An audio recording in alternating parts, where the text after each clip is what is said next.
one. Okay, what's going on, Mike?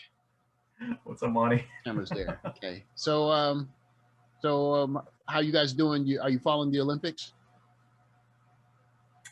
Not No. kind of. I mean, not really. I have to say. Yeah, just alerts on my phone.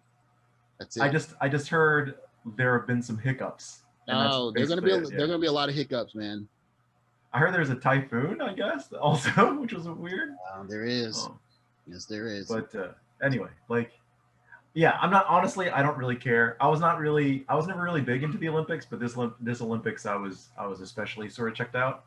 Well, the Osaka now is kind of cool, but I saw that by the New York Times. I didn't even watch the opening ceremony, and I got an alert on my phone to watch it. Yeah. But, I mean, it's like I told you before. Like, I think that the concept of the games is really great and important, but I think this specific execution of them, I think it was very problematic. Well, there should have been mass immunization or mass vaccination before they shouldn't have done it. The thing is, they should have put it off for they should have put it off another year. Well, what I think they should have done, they should have just moved the Olympic schedule back 2 years and have the Olympics next year and have the next Olympics 4 years from next year. And just instead of doing it leap years, just do it every 4 years from now on and just say they got pushed 6 years back because of coronavirus and keep it moving. But IOC wants their money, so I know this much. I'll never look at the IOC the same again. They care about money. That's all they care about. So they can talk about this Olympic spirit all they want to. Yeah. But nobody, if you did a poll in Tokyo, and I know that they can't really do an honest one because the results would be terrible, but they don't want those Olympics up there, man. I mean, would you want to sit in your house and you have to be in your house from 8 o'clock to 8 o'clock every day and avoid doing your normal life just for another couple of months after doing it for almost a calendar year? Those people are tired of it, man. They're tired of it. Well, yeah. But I mean, I think this is an interesting topic. I think this is an interesting topic to talk about. It's ongoing, so we're gonna see real time like how fed up people get with it, because people here they're not really much to protest, but there have been protests, and I think there's a lot to protest still. I think what they're protesting now is there was a story this morning on the NHK News about a 20-something-year-old guy or 20-something-year-old patient who had to get treated in the ambulance because the hospitals are full. So if there's a big outbreak of coronavirus during the Olympics, that's not going to be great. So yeah, I mean. Yeah, but it's they don't. I don't know. I really wish they would have just waited a year. But I mean, again, I don't know what's happening in the background. I'm assuming it's all greed, but maybe there were other pressures that were that compelled them to move forward. Yeah, I think it's greed. Just at least make sure that people have an opportunity to get vaccinated first. How about that? Because I would hate to think that I got sick before I had a chance to get vaccinated. Then I'd be really pissed. But if I had a chance to get vaccinated and I passed on it, hey, that's just me playing roulette with my life. But even that is sort of problematic, because it's just like, it's an exhibition. So I guess on the one hand, it's like, okay, well, let's prioritize all of our athletes for this exhibition. Yeah. But the fact that the time that it happens is arbitrary, it had already been delayed. Yeah. So yeah, they really should have waited till next year. I really believe that.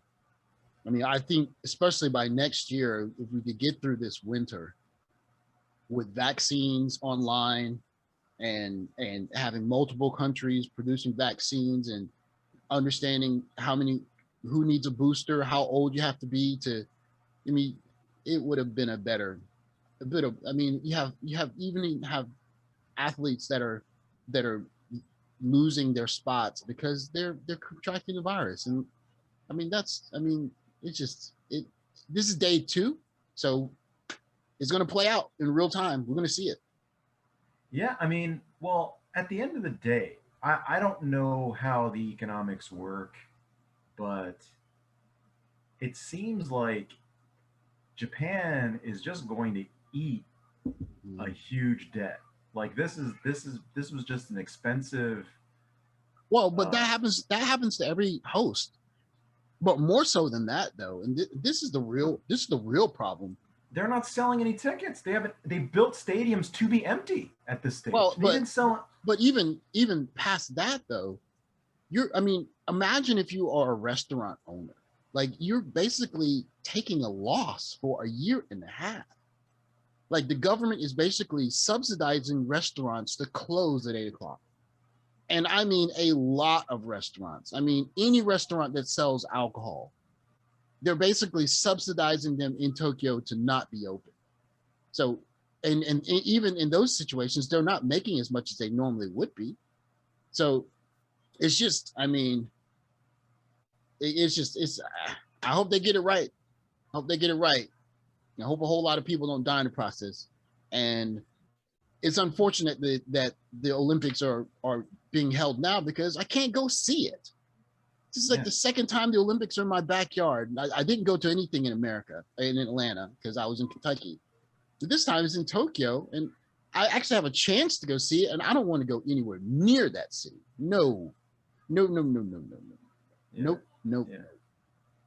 But anywho, that's not what we're going to talk about tonight. You're going to talk about you said something about your trip to IKEA.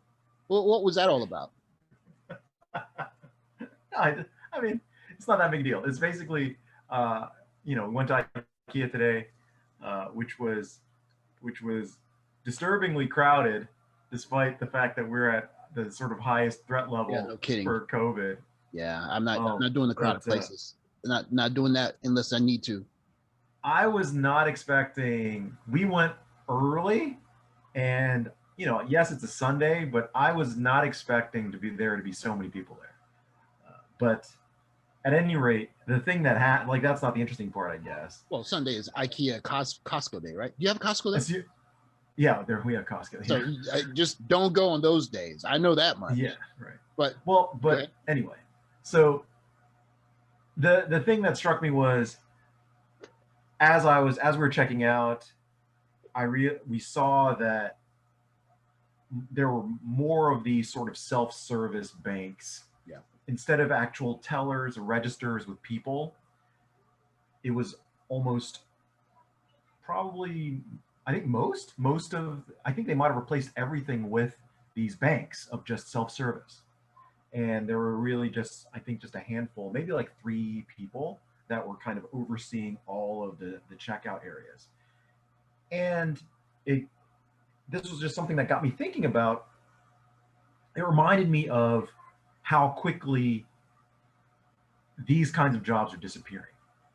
Like, because down the street, we have this cafe that there are no employees. It's a cafe there, and more of these types of businesses are opening. Like it was kind of a big deal. I would say earlier this year, I would say maybe like 3-4 months ago, it's kind of a big deal that there was an ice cream shop that opened with no one inside. There was a convenience store, snack store, all these different types of stores. There are no staff. There's no one that works inside. And at first I thought I remember, I guess it was, I don't know how long ago, maybe like 2 years ago when I first heard of like the Amazon stores that didn't have anyone inside. And I don't know how well those are going now, but as far as I'm concerned, like these days in Korea, I'm seeing actual stores that are in operation, like in my neighborhood, where you don't have anyone there. And that sort of couples with, I guess last week, Tesla released their full self-driving ability in their cars. And I saw a YouTube vid where there was a YouTuber in a Waymo, the Google Waymo car, and he's like, why don't we just have full self-driving? Like, and he was proposing all this he was a big advocate for full self-driving, and he's a scientist. The guy who was doing it was a scientist, which made sense. It's like, okay, technologically, yes. But the first thought that came to my mind was scientists are heartless, and B, scientists are heartless, and B, he was fundamentally ignoring this big crisis that I think is sort of inevitable with full self-driving and with this sort of automation of these types of jobs, these kinds of this like the checkout counter clerk, those types of jobs. But yeah, like scientists, I think a lot of scientists and engineers or whatever will be the first to say that they're heartless. Like their solutions, like that's the quote one of the quotes I love. I always saw accountants as heartless, but well, sure, they don't have the monopoly on being heartless, but basically, like scientists, if you're looking for solutions, again, you're not a lot of times. What is it? What's the quote? It's like we spend so much time thinking about what we could do, we didn't think about whether we should do it, right? And the same thing with just the concept. I think, like, I remember Neil deGrasse Tyson saying that you don't want the world to be run by scientists, because then, like, a lot of people will get murdered or whatever. It's like, I don't really care about the human life.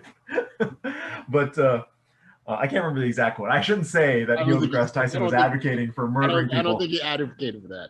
But yeah, but it was something along those lines. You're saying, like, they're not known for being in defense of self-driving, like the average driver is very distracted, and so that is an argument for it, right? Like, if you take out, listening to music, consuming food while driving, drinking stuff, right, being intoxicated, being under rested, all of these things are taking phone calls, music, whatever. Yeah. What do you call it? Rubbernecking, is it? Goosenecking? I forget, when you're looking at accidents, whatever. Yeah, because when I talk to my sister, because she's doing some driving on the side, right? And she just talks about how people drive so crazily, like whatever it is about what's happened to driving in Atlanta and post-COVID, people drive like they don't care. And if you have just people drag racing, hey man, if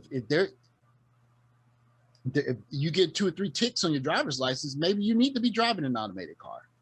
Yeah, no, the thing is, like I said, the video makes quite a compelling case, and frankly speaking, I believe in automated vehicles. Like, I think that I agree with everything that you said.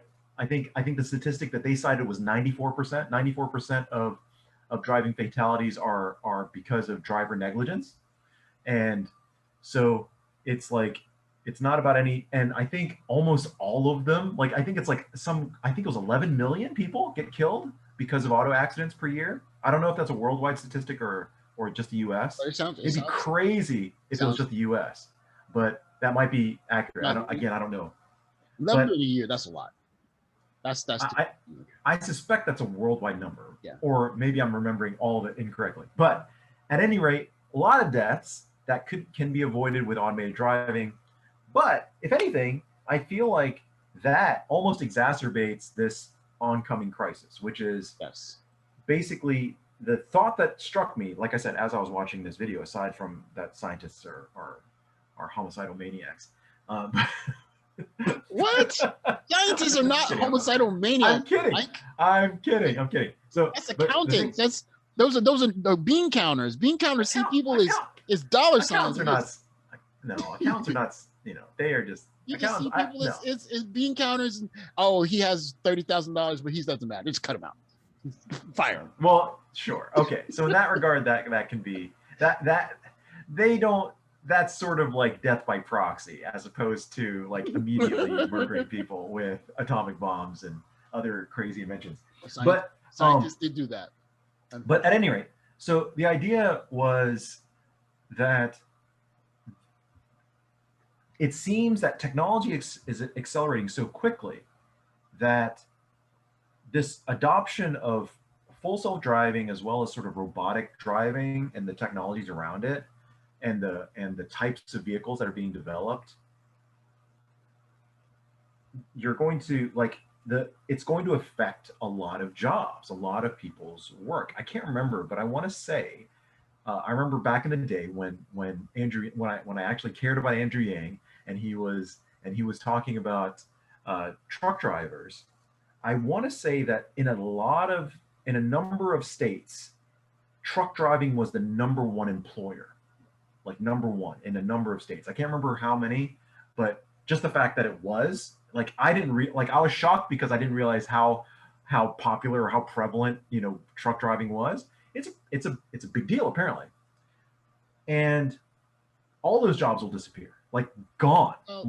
But I will say in that respect, one of the things that might slow down truck drivers and protect that industry is it's just the simple liability. Like if you have one accident where a driverless truck driver has a really bad accident, a lot of people get hurt, whoever is responsible for that truck, they're going to get sued. Like they're going to get sued like nobody's business. But the thing is, it's like you just mentioned with the statistics. Statistically, it's not going to happen because the cost is most likely much lower than having a human driver. The problem, like robots drive much better than humans.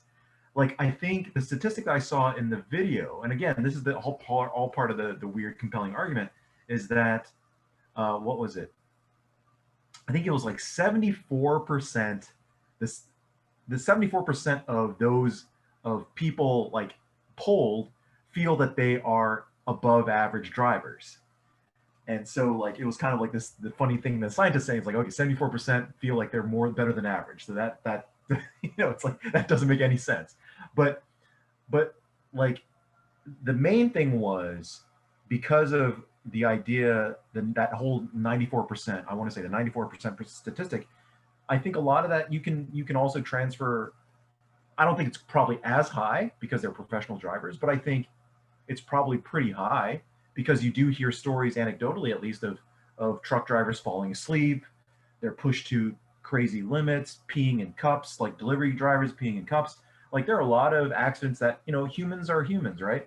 And if you have a computer with radar, with LiDAR, with cameras all around it, it's not going to get in an accident. It's not. It's like unless there's some sort of catastrophic failure, kind of which is very unlikely. Can't anticipate. And as far as like if that happens, then that's what insurance is for, right? Like the thing is, like there isn't going to be an outcry against robots or whatever, like because of that. I think the outcry is going to be like, you took all of our jobs. You took all our jobs, because that was the thought that I had, was that basically it was this weird cascade effect where, okay, I'm a truck driver. I have a family. I used to be a middle-class citizen. I could feed my family of 5 with my truck driving job. Suddenly I lose that job. I only know how to drive. Okay, I can't drive Uber, or I can't drive, like anything associated with driving, gone. Delivery, like they already have robots that are able to deliver stuff. Drones are going to be able to deliver stuff to your home. Okay, that level of job is going to be gone. Okay, well, what about if I work? What's another low skill or low labor intensive job? It's like, okay, they're going to have robots that are busting rocks, robots that are serving coffee. They have robots.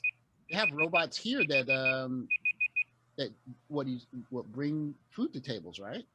Yeah. Like you order your ramen and what gyoza, and they put it on a robot, and the robot like shuttles over to your table, and you reached out and grab it, right? I mean, it's not as personable as a human, but robot doesn't have coronavirus. It's not gets the job done, Like, and I saw, what was it the other day? Like early during the pandemic, I was thinking about buying a business, and there was an ad. I can't remember exactly where. I can't remember if this was in Korea or in the States. It was a food making robot. So you could actually buy a robot, and there was like this whatever proprietary, like I think it was like taco mix or whatever, and the robot just did everything. It fried the food into like this special container, and then like it was a robot that made like tacos. So why do And you, you could you don't need a taco making robot? What are you thinking? Why didn't you buy it? Or I'm sorry, you're talking about buying the robot or buying into the company? buying the robot. Yeah, you could buy like Yes. it came with. Well, I don't know how good these tacos are. Like that was the thing. Like maybe. I mean, the technology's here. It's not like that was my only chance to buy a taco making robot. Who could not But use a taco making robot? But go ahead. I can't remember what it was, but it was probably like some crazy. Anyway, but that was the thing. I could buy one, and there are coffee making robots. There are robots in high ends or department stores here. I don't know how prevalent they are around the world, but that are in this little, this sort of glass container. You can see this robot making coffee, and it's there. Like, it's just as good as a person making it, as in terms of effectiveness, in terms of, and there's Oh, consistency, and yeah, yeah. all these sort of. It's interesting because when you look at a lot of skilled artisans for certain types of jobs, it is a lot of accuracy or precision in activity. And unfortunately, for those two for those two criteria, it's hard to compete with a robot, right? If you're trying to be precise and you're trying to be accurate, you're never going to beat a robot. A person's never going to be able to beat a robot in that regard. So then I started thinking about uh, what can humans do that robots can't. And I think about a video with Elon Musk at one of his factories, and he was saying that a deceptively difficult task that a robot can do is to grab a hose that's like sort of freestanding, and then spraying a specific area of like the car, so like that takes a very sophisticated, whereas a person can just see something and grab it and then address a specific issue. A robot apparently has a very difficult time, with that kind of action. So they still need people apparently in their factories to grab hoses or tools that are Yeah. freestanding and then applying them. So, like, there's hope, I guess, for those types of workers. Well, I think one thing that is going to have to happen is, certainly there's going to have to be re-education, but Right. but So, right, long term, yeah, it's fine. But that's what I'm saying in terms of the immediate future. There's this big crisis that's going to hit where there's going to be a huge number of people that are just going to get wiped out in terms, like, their ability to contribute to society and to make money because of society is going to get impacted. So I feel like in the near future, a lot of people are just going to fall into poverty. And the people who own the robots, the taco making robots included, they're going to take a bump up because suddenly, labor cost, fixed cost, as opposed to paying salaries. It's like, whoop, okay, well, robot. it should bring prices down, right? I mean, it's going to have to bring prices down if No, the average no. person. I mean, if the average person can't afford to go to the restaurant, you got to sell volume, right? So that's the other interesting aspect, right? So that's the interesting aspect of this is the other part of this, conversation that I wanted to have was the sort of, and this is kind of unfortunately like a different topic, but people's misconceptions about economics, which is the idea is, and I got this idea uh, from a video that I saw about a scam, a big scam that basically happened recently. I don't know how widespread it is in the States, but the Freedom Phone. Have you heard about the Freedom Phone? That sounds familiar. It does sound familiar. So this is like the quintessential American story, I feel like, for good or for ill. So there's this kid, this young, I think he was in high school. His parents dared him to, or challenged him to, turn $1,000 into $1,000,000, and if he could do that, then they would allow him to drop out of high school. I think that was their, or not go to college or something like that. So basically, the deal was if you could turn $1,000 into $1,000,000, then you can choose your destiny. You don't have to go to school, because they were harping on him to going to school, either high school or college. And this kid, he just threw all that money into Bitcoin, and then like 2 years later he became a millionaire. so so he bought Bitcoin at $12, I believe, and then like it hit whatever. I think at that time hit like 25,000. So that actually put him over the $1 million mark. And so he's just like, okay, great, I got $1 million. I don't have to do anything. And then I think he cashed out that point. So that kid, he invented a device called the Freedom Phone, which was a device that was not oppressive in terms of like, it's not going to monitor your like Google is monitoring you, and Apple and Facebook. It's like all your data, all that stuff is being monitored. So he's saying like you're free to take any apps you want. You can do anything, and you can say anything, and you can install any apps that you want on your phone, no restrictions. And he was selling this phone for like $500, and it got like a number of different endorsements from high profile people. But it turns out that the Freedom Phone was a scam. Like basically he bought a bunch of cheap phones. Yeah, I mean, it has to be a scam. I mean, yeah. I mean, they know your location, and you have to register as a user. So, what?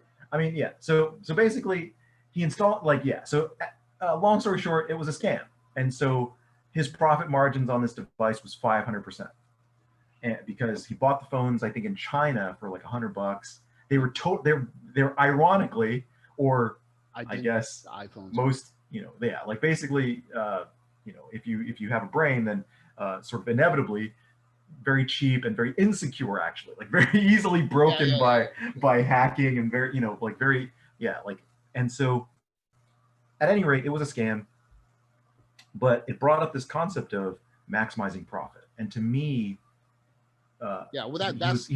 he was looking at 500% margin, or he was getting, or not 500% margin, but he was making 5 times as much as pure profit. And in economics, profit is supposed to be an aberration. Companies are not supposed to operate with a profit. Like, profit is a sign that something is wrong. Something is wrong. Like there is some sort of crazy inefficiency, some sort of crazy fluke, and that's how you are able to generate crazy profits. You're not supposed to sustainably create that much profit. And so that's the thing. When you talk about, these companies are going to lower the price, they're not going to, because if they can get away with maximizing their profits, that's their motivator. And talking about the effect that this is going to have is, you bringing that up, it almost kind of seems like the new business plan is to be a scam, right? You find something that people want, you get it at the cheapest price possible, you sell it at a premium price because you add branding to it. And really, be honest, branding is a scam. It really is. Like, I'm going to take this shirt that is made in a standard factory, and I'm going to, unless you have your own factories, which very few companies are doing now.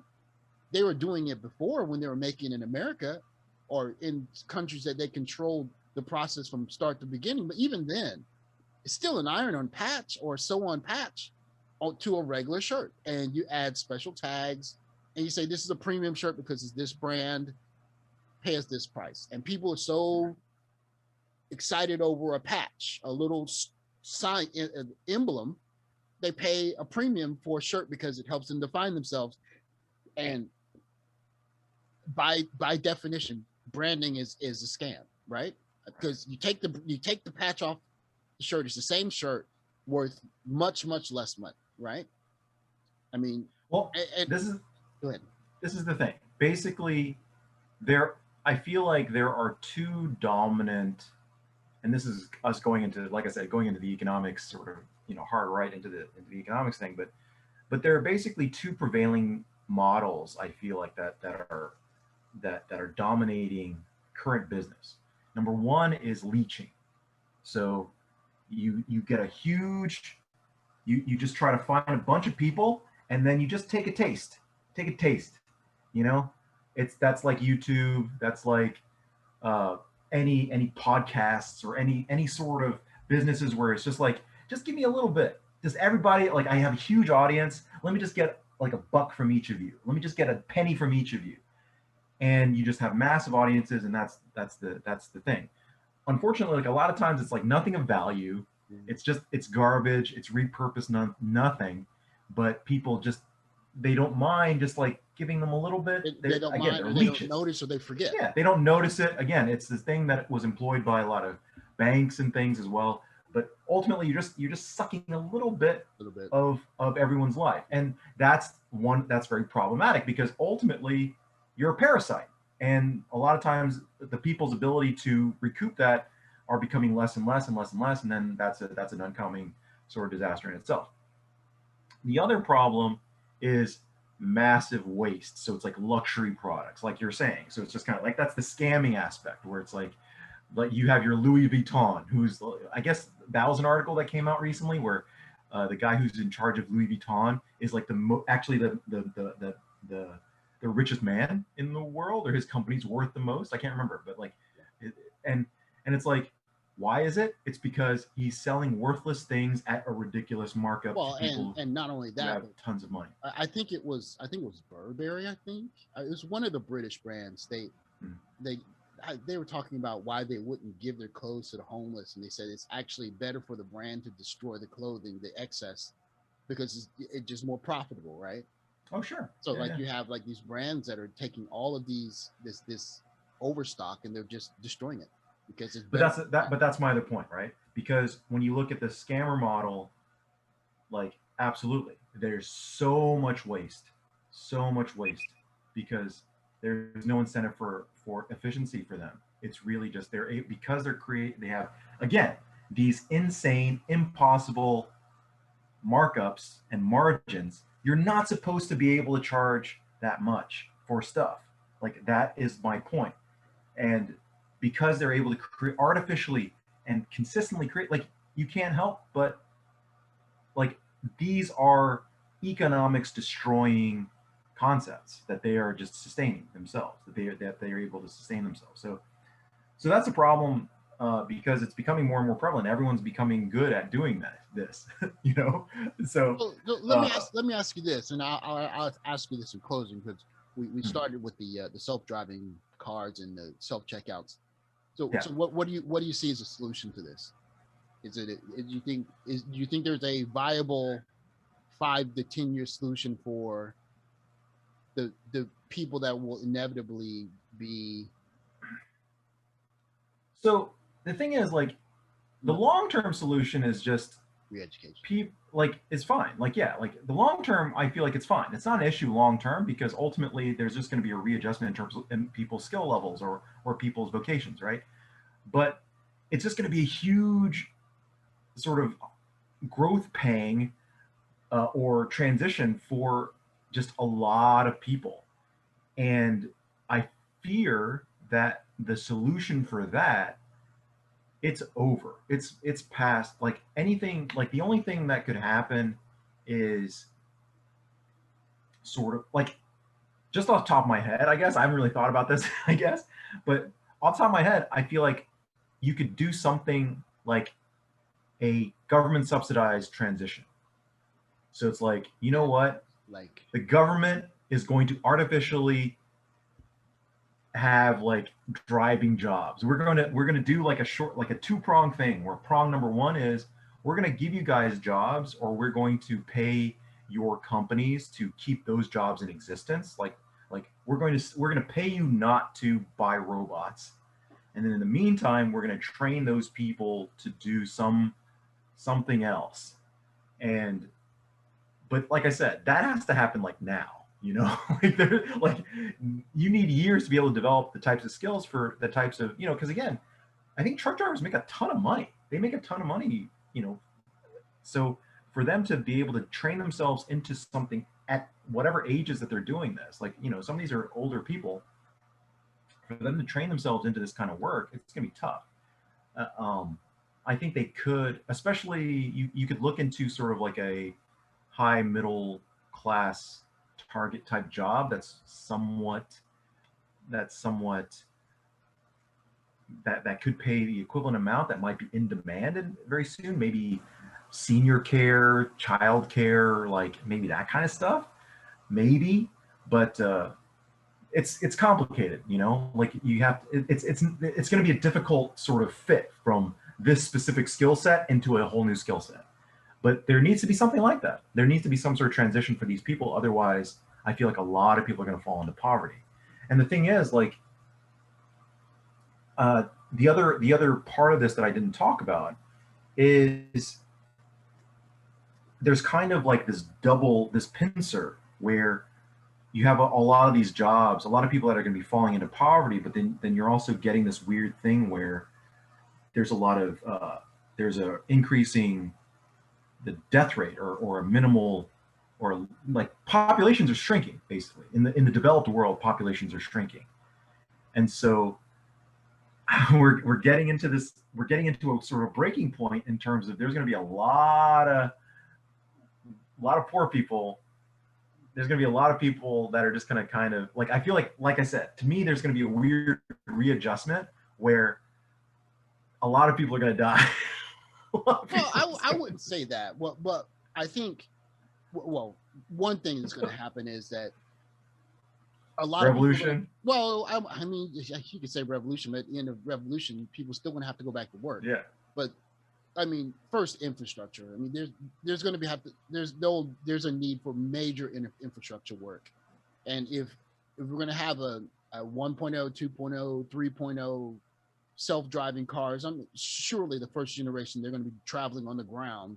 But I mean, 10, 15, 20 years from now, there's going to be a separate infrastructure for flying vehicles, right? So there will have to be a full infrastructure to be engineered, maintained, built, all of that.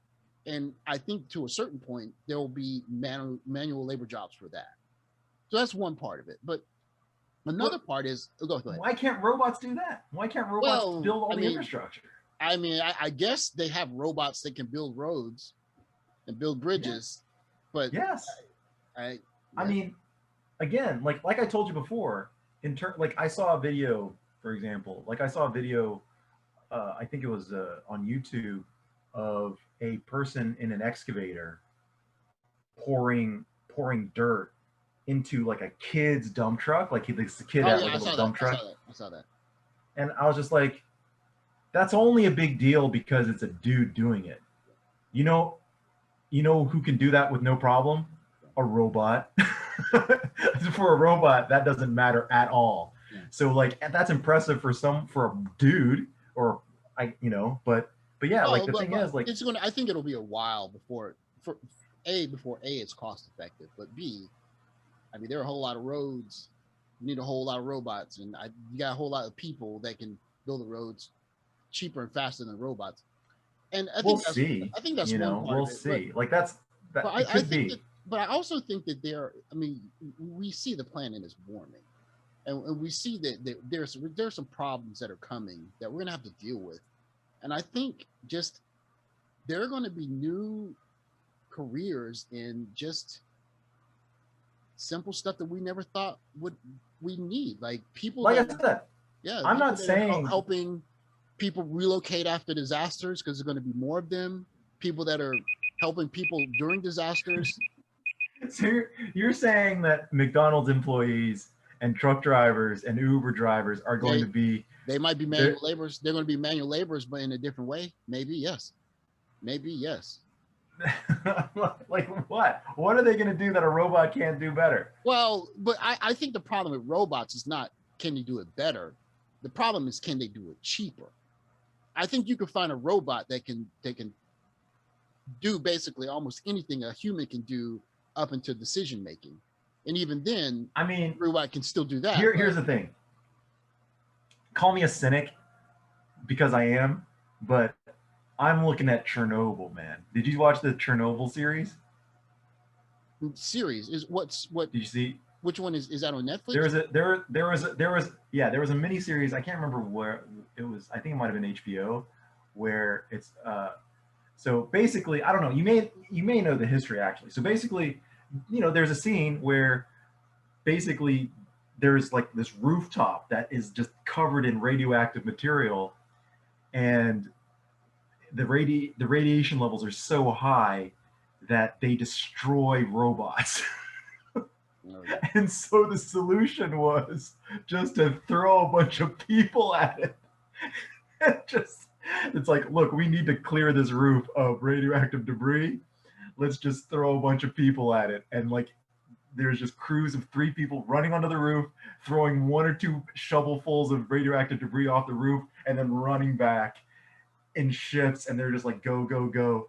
And then like one guy in the miniseries, I'm sure many people actually died because of this, but like in a dramatic effect, you had this one guy who falls down on the roof, cuts his crappy makeshift radiation suit, and he's dead. He's just dead because but that's the thing. Like, I feel like that's what's gonna happen to these people. But just like any send them into wildfires, send them into the ocean to dig up plastics. Well, like any like technological development, there's going to be a learning curve. So I think there are going to be get into the ocean, get on that roof and throw that radiation. Here's your $5. Here's your $5 to your widow. I don't know if it's going to be that bad. And the one reason why I push back on you is because people have hearts? No, because these corporations have hearts? Because corporations want to make money, and if they can find a human that can do what a computer can do for less money, they'll keep doing that. So you got to develop the computer to do the job that a human can do, which is a good idea as long as you've already have a robot or you're close to production of the robot. But here's what's going on. But this is the thing. That is a temporary measure, because what you're doing is, and this is the thing that's really tough, is, and this is what I was talking, this is also what I alluded to in terms of inefficiencies, right? With economics, is what you're going to see in the United States then is this lowering of wages. Like you said, it's like, oh, we just find people to do this job for cheap. Yes, that is what's going to happen. So like I said, truck driver used to be a middle-class job, used to be able to raise a family on it. Oh, now truck driver is now, construction worker used to be a middle-class family. I don't disagree. Now it's like you need to work 3 construction jobs to now that's back to, now every job's a McDonald's job, right? All those jobs are McDonald's jobs now. So that's basically what's going to happen. That's what I'm saying in terms of all these people are going to drop into poverty.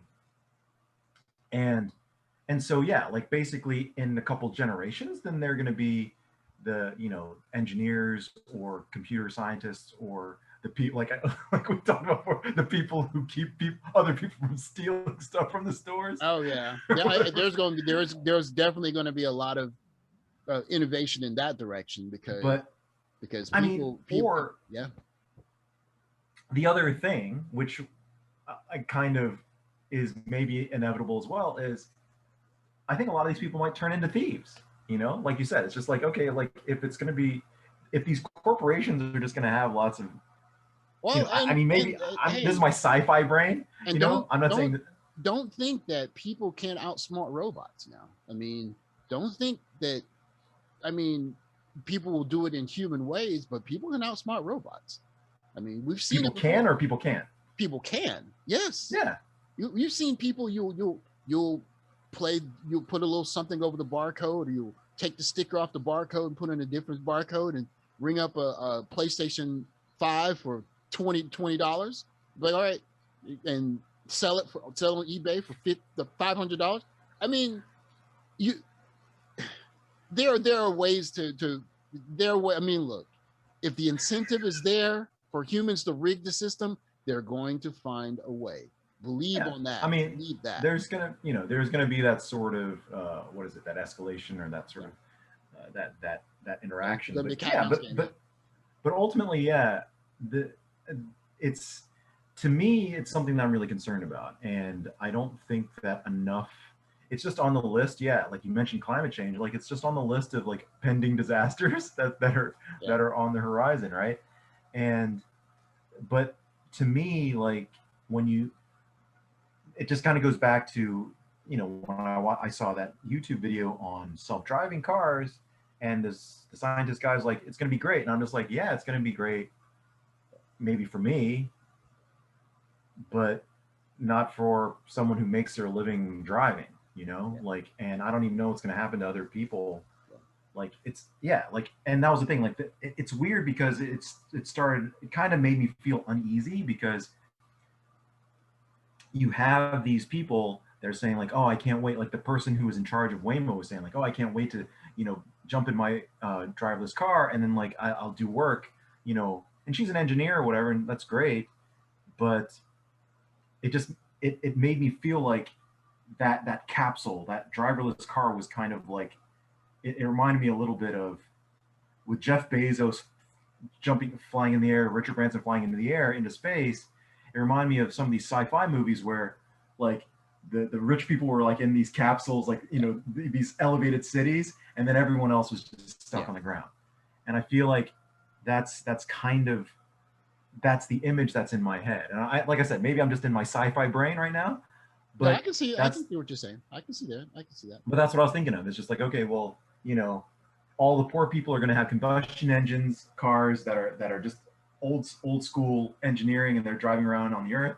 And then like you've got like these flying cars with driven by robots flying into space where people are going to be living, and pooping their garbage onto the earth, and into space, I guess. But All right. Well, so that's the solution. yeah. That's Well, the solution. There's going to yeah, be we might have to revisit this one, but this is interesting. We're gonna watch it real time. So yeah, we're gonna see. yeah, we're gonna see. All these, well, I can't okay, lie. I mean, yeah. I wouldn't mind having my own self-driving car. I mean, Yeah, no, that's what I'm saying. Like I'm going to, like, well, we're about to buy our first car out here soon, and I'm assuming it's got the capability. Well, it should at least have the automatic braking system, right? Yeah, I didn't get a Tesla, but like, all these different companies are coming up with their self-driving technologies. Yeah, yeah. And so I'm just like, look, in a couple of updates, I'm sure within the next 10 years. I would rather cars have that. Yeah. But, yeah. But okay, well. But I'm not a driver. I don't make my money from driving, so I don't really care. Like I'll pay for the ability to not have to drive in a world where people can't drive. Yeah. And so yeah. But